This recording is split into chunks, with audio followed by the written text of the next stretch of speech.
Hello and welcome to Landscape Today's weekly U.S. weather outlook. I'm DayWeather meteorologist Don Day, and let's take a look at the week ahead.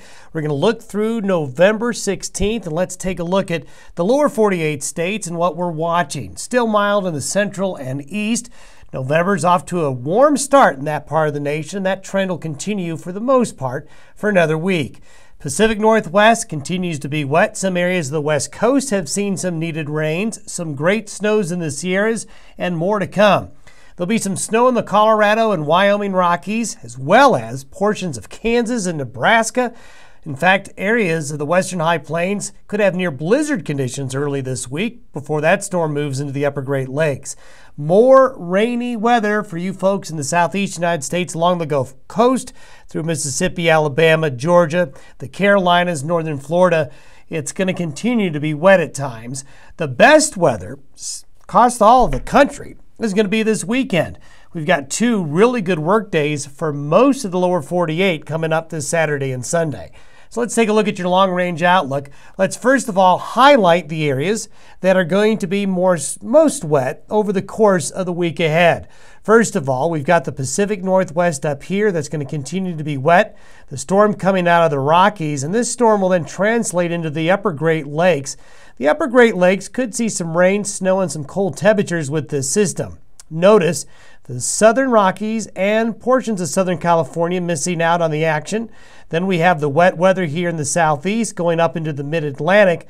This area here might be more rainy than the computer model is showing, but certainly that potential is there as we head into the week ahead. Let's now take a look at the extent of freezing temperatures over the next 7 days. Still, it's going to be out west here where the coldest air is going to be.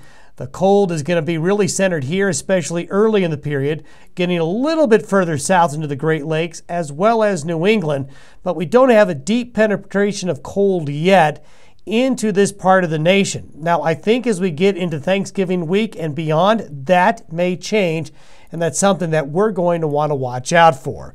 The number of good work days, well, it's going to be found in the south.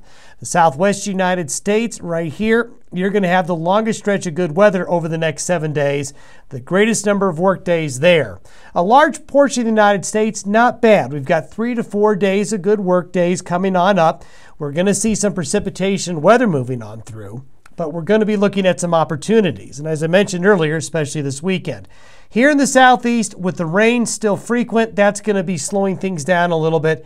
And as you would expect in the Pacific Northwest, plenty of rain and unsettled weather there to take you through the next 7 days. But we've got a good stretch of work days coming up over the next week ahead. Take advantage of the upcoming weekend if you can. Thanks for tuning in. We'll talk to you next Monday.